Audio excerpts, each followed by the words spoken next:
जय श्री राम दोस्तों, क्या आप बद्रीनाथ की कहानी जानते हैं? यह वो जगह है जहाँ शिव और पार्वती रहते थे। यह उनका घर था। एक दिन विष्णु भगवान के पास नारद जी गए और बोले, आप मानवता के लिए एक खराब मिसाल हैं। आप हर समय शेषनाग के ऊपर लेटे रहते हैं।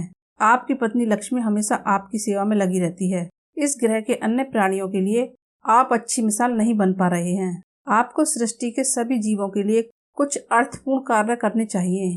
इस आलोचना से बचने के लिए और उत्थान के लिए विष्णु भगवान तप और साधना करने के लिए सही स्थान की तलाश में नीचे हिमालय तक आए।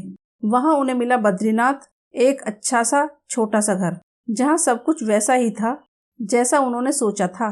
उन्हें यह साधना के लिए सबसे आदर्श जगह लगी। वह उस घर के अंदर गए।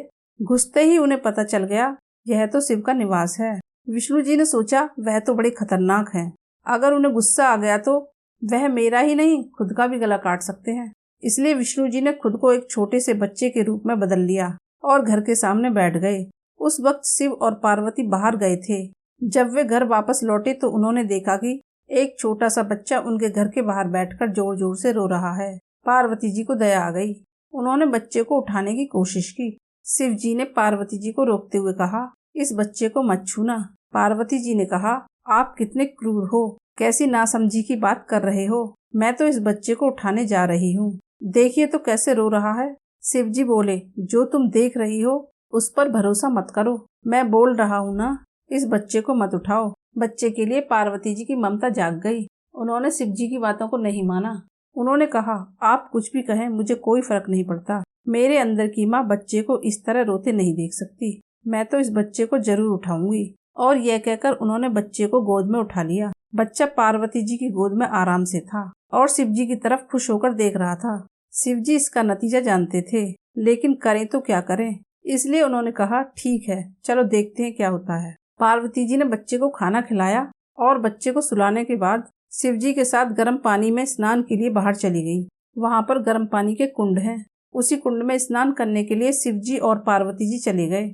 स्नान के बाद लौटकर आए तो देखा कि घर अंदर से बंद था। शिव जी तो जानते ही थे कि अब खेल शुरू हो गया है, लेकिन पार्वती जी हैरान थीं कि आखिर दरवाजा किसने बंद किया है। शिव जी बोले, मैंने कहा था ना, इस बच्चे को मत उठाओ। तुम बच्चे को घर के अंदर लाई और अब उसने अंदर से दरवाजा बंद कर लिया है। पार्वती जी ने कहा, अब हम क्या करें। शिव जी के पास दो विकल्प थे। एक, जो भी उनके सामने है उसे जलाकर भस्म कर दें, और दूसरा, वे वहां से चले जाएं, कोई और रास्ता ढूंढ लें। उन्होंने कहा, चलो कहीं और चलते हैं, क्योंकि यह तो तुम्हारा प्यारा बच्चा है, इसलिए मैं इसे छू भी नहीं सकता। मैं अब कुछ नहीं कर सकता। चलो कहीं और चलते हैं।